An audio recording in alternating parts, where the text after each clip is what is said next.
বাংলাদেশ সেনাবাহিনী এবং বাংলাদেশ পুলিশ বাহিনী আপনারা জানেন এরকম দুর্যোগপূর্ণ যে পরিস্থিতির পর থেকে অনেক সমস্যার সমাধান করা হয়েছে সমন্বিত প্রচেষ্টায়। এখানে আপনাদের প্রতিনিধি পুলিশ বাহিনী এবং সেনাবাহিনীর সমন্বিত প্রচেষ্টায় অনেক গার্মেন্টস যেগুলো বন্ধ হয়ে যাওয়ার উপক্রম ছিল সেগুলো খুলে গেছে। আপনাদের দাবি দাওয়ানে যেসব সমস্যা ছিল সেগুলো সমাধান করা হয়েছে। আমরা নিজেরাই ইন্ডাস্ট্রিয়াল পুলিশ এসপি ভাই, ক্যাম্প কমান্ডার এবং আপনাদের প্রতিনিধি নিয়ে এই এলাকার অসংখ্য যে ইন্ডাস্ট্রি যেগুলোর দাবি দেওয়া ছিল টাকা পয়সা দিয়ে সেগুলো সমাধান করা হয়েছে। এগুলো আপনারা জানেন গত ঈদের আগে অনেকে টাকা পেয়ে গেছেন। আপনাদেরও আমরা যেটা জানি আপনারা যারা কর্মচারী আছেন এখানকার আপনারাও একটা নির্দিষ্ট পরিমাণ অর্থ যেটা আপনাদের পাওনা ছিল, আপনাদের কষ্টের টাকা, সেটা আপনারা পেয়েছেন, পান নাই কিছুটা। এবং বাকি যে টাকাটা আপনাদের এখনো বাকি আছে সেই টাকা পরিশোধ করার জন্য সেনাবাহিনী, পুলিশ বাহিনী এবং আমাদের সিভিল প্রশাসন আপনারা জানেন এগুলো সমন্বয়ে একটা উচ্চ পর্যায়ের কমিটি হয়েছে। সেই কমিটির মিটিং ইভেন এখনো চলমান। এই মুহূর্তে আমি যখন আপনার সাথে কথা বলতেছি, আপনাদের সামনে দাঁড়ানোর আগে আমি এখানে উপজেলার মহাদের সাথে আমার কথা হয়েছে। ওনারা ডিসি অফিসে এই সমস্যাটা কিভাবে যৌক্তিক এবং দ্রুত সমাধান করা যায় সেটা নিয়ে এখনো মিটিংয়ে চলমান আছে। এবং সেখান থেকে আমি যেটা জানতে পারছি, আমারও মনে হয় এটা সকলের জন্য খুবই কার্যকরী হবে, সকলের জন্য অনেক উপকার হবে যেই সিদ্ধান্তটা আসতে যাচ্ছে।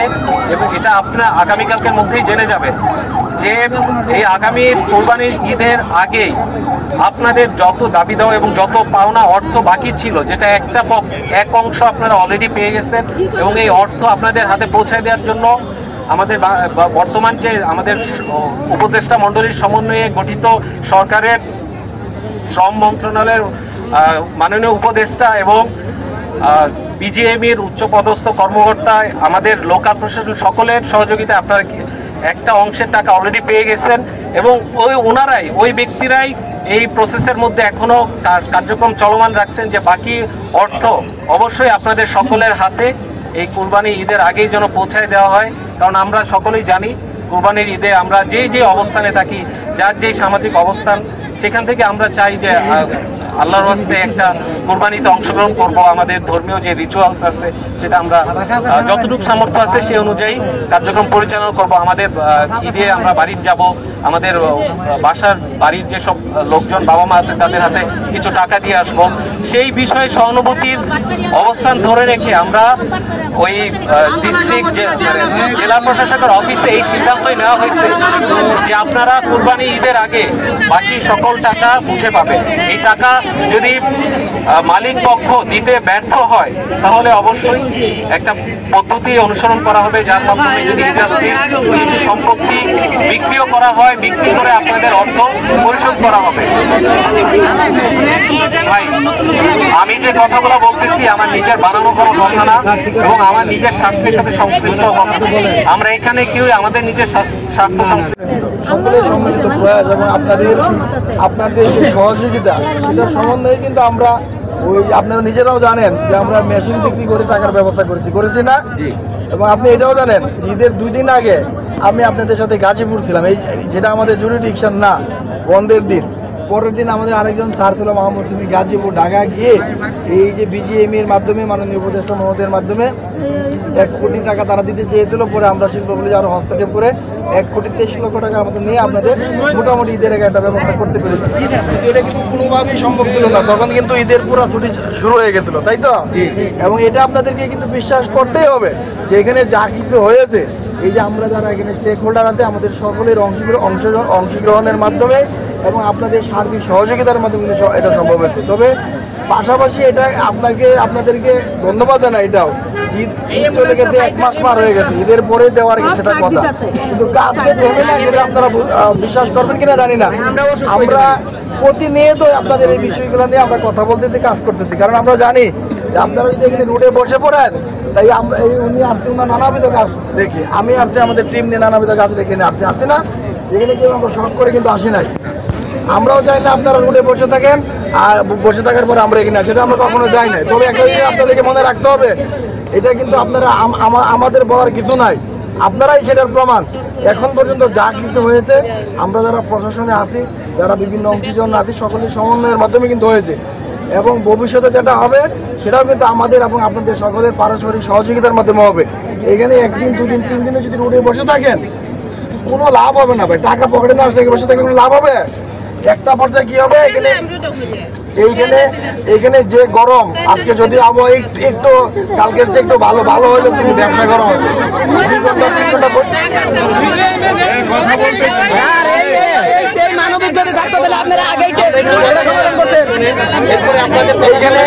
আপনারা 2 ঘন্টা 3 ঘন্টা সারাদিন বসে থাকবেন। 7 মাস ধরে এই আন্দোলন চালিয়ে যাচ্ছি। এর মাধ্যমে আমরা কিছু টাকা পাইছি, পাওয়ার পরে আরো বকে কিছু টাকা আছে তারা দেয় নাই। ফ্যাক্টরি এরকম ভাবে বন্ধ করছে, আমরা অন্যান্য চাকরিও নিতে পারি না, আর ওই যে চাকরির সময় নাই। তারা ডেট দিতেছে, বারবার ডেট দেয়, আমরা এই ডেট মতনে আসতেছি কিন্তু টাকা পাইতেছি না। উপদেষ্টা মহোদয় সে নিজেও ডেট দিছে, বলছে টাকা পয়সা দিয়ে দিবে, তারাও টাকা দিতেছে না। তাই আমরা কি করবো? এই যে পুলিশ প্রশাসন এমন কোনো জায়গা নাই, বিজিএম গেছি, ময়মনসিংহ গেছি, রুটে আসছি 3 বার, কিন্তু আমাদের টাকার কোনো অস্তিত্ব পাইতেছি না। তাহলে আমরা কোথায় যাবো? এই রুডি অবস্থান করতে হবে, যদি মরতে হয় আমাদের রুডি মরতে হবে, কারণ আমরা টাকা না পাই, আর কোনো যাওয়ার কোনো জায়গা নাই, আমাদের রাস্তায় এইটাই অবস্থান করতে হইব।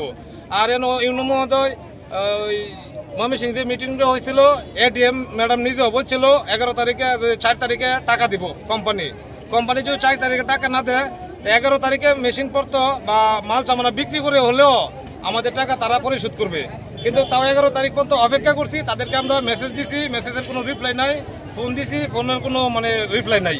তারা আজকে আমরা মাঠে নামছি, রাস্তায় নামছি, তারা এখন মিটিং করতেছে। এখন কিসের মিটিং? মিটিংয়ের সময় তো চলে গেছে।